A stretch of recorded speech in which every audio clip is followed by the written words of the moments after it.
আসসালামু আলাইকুম গাইস। আজকে আমার লাইফে একটা দারুণ একটা ইন্টারেস্টিং ঘটনা ঘটে গেল। আসলে আমি সকালে ঘুম থেকে ওঠার পরে মাঠ মুখো বেরিয়েছিলাম।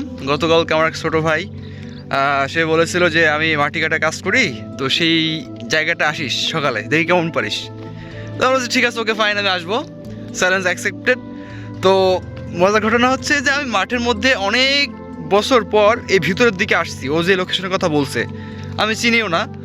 তার আম্মুকে ফোন দিয়ে মূলত আমি জানলাম যে আসলে কোথায়। সে আমাকে একটা লোকেশন দিল, বাট একটা ক্লু দিল, তারপরও হচ্ছে না। আমি ভেতরের দিকে আসলাম, বাট আসার পরে যে ঘটনাটা ঘটছে দেখেন, এত পরিমাণ কুয়াশা।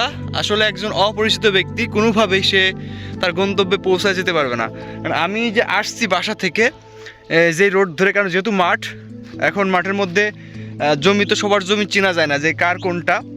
তো আসলে আমি এখানে আসার পরে অবশেষে আমি দেখতে পেলাম, যেহেতু মাটি কাটার কাজ করা হচ্ছে, এখন যেহেতু ইট ভাটা, ইট পোড়ানো হচ্ছে, এখানে সেখানে মাটি প্রয়োজন হয়। তো সেই মাটি মূলত এখান থেকে কাটা হচ্ছে। হ্যাঁ, হয়তো বা সেখানে পুকুর কাটা হচ্ছে।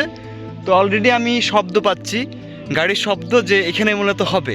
তো এই যে দেখেন, এই রোড দিয়ে মূলত গেছে, এখানে এমনি গেছে। আমি এদিকে অনেক দূরে চলে গেছিলাম, দৌড়াচ্ছি, শুধু একবারের দিকে এইভাবে দৌড়াদৌড়ি করতেছি। তো অবশেষে মূলত আমি মনে হচ্ছে পেয়ে যাচ্ছি সেই জায়গাটা। প্রায় 10 থেকে 15 মিনিট পর আমি হাঁটাহাঁটি করার পরে মূলত সেই গন্তব্যে পৌঁছাতে চলেছি। আপনারা তো মনে হয় সাউন্ড পাচ্ছেন। তো এই দিকে মনে হয় গেছে। দেখেন এত বেশি কুয়াশা পড়ছে আজকে, এত বেশি কুয়াশা, চারিদিকে সাদা, আসলে বোঝার কোনো ওয়ে নাই। এবং দূর থেকে তো দেখাও যাচ্ছে না গাছপালা কোন দিকে কি। আমি উত্তর দক্ষিণ পূর্ব পশ্চিম সব কিছু ভুলে গেছি, এরকম একটা অবস্থা। অবশেষে পেয়ে গেলাম ড্রাইভারকে, গাড়ি পেয়ে গিয়েছি। দেখতে পাচ্ছেন জনগণ, এই যে অবস্থা, এই কুয়াশাচ্ছন্ন পরিবেশের মধ্যে আসলে ড্রাইভারও ভুলে যাচ্ছে যে রুটটা কোন দিকে, আমি কোন দিকে এসেছিলাম, কোন দিকে যাবো ভুলে যাচ্ছে। আসলে খুবই খারাপ লাগছে বিষয়টা।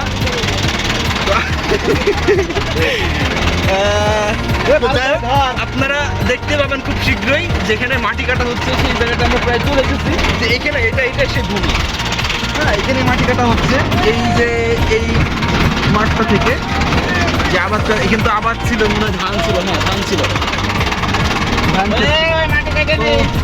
আসলে খুবই পরিশ্রমী একটা কাজ। আমি জাস্ট দেখার উদ্দেশ্যে আসলাম এবং একটা এক্সপিরিয়েন্স দেওয়ার জন্য যে কীভাবে মাটি কাটে। ছোটোবেলা কেটেছি, জাস্ট একটু পুরাটা ধরবো, দেখবো। ওকে, তো এই হচ্ছে বিষয়। বন্ধ করে দিচ্ছি, আমি এখন এই মুহূর্তে নামতেছি।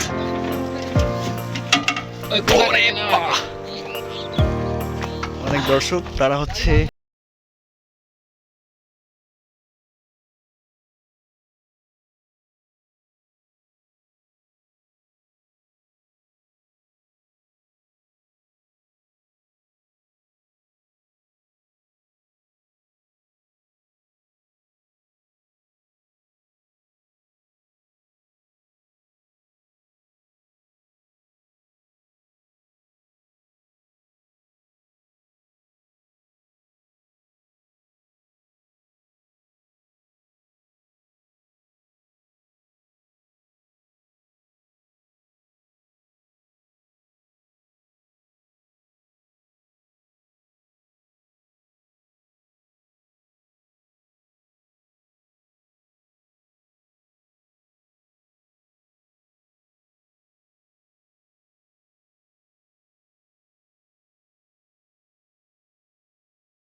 যাদের বেশি শীত লাগতেছে, এই গরমের মধ্যে এসে মাঠে এসে নিয়ে কোদালি দিয়ে মাটি কাটেন, দেখবেন যে শরীর দিয়ে আগুন বেরোচ্ছে। ঠিক আছে?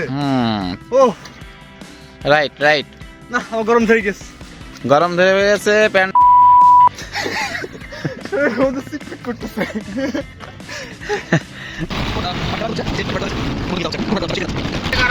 আমরা যাচ্ছি একসাথে এখন পুকুর ভরাট করার জন্য।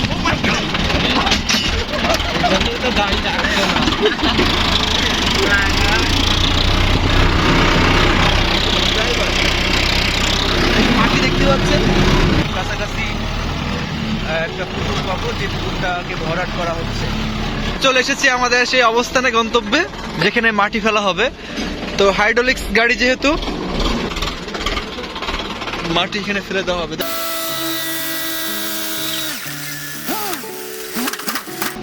আজকের এই ব্লগটি এইখানে শেষ করতে যাচ্ছি, কারণ আপনাদের সাথে এই পর্যন্ত ছিলাম অনেকক্ষণ যাবত। আপনারা দেখে এনজয় করছেন শুরু থেকে এই পর্যন্ত। তো নেক্সট টাইম আবার নতুন কিছু, নতুন একটা ভিডিও নিয়ে চলে আসবো ইনশাল্লাহ। Tata, by.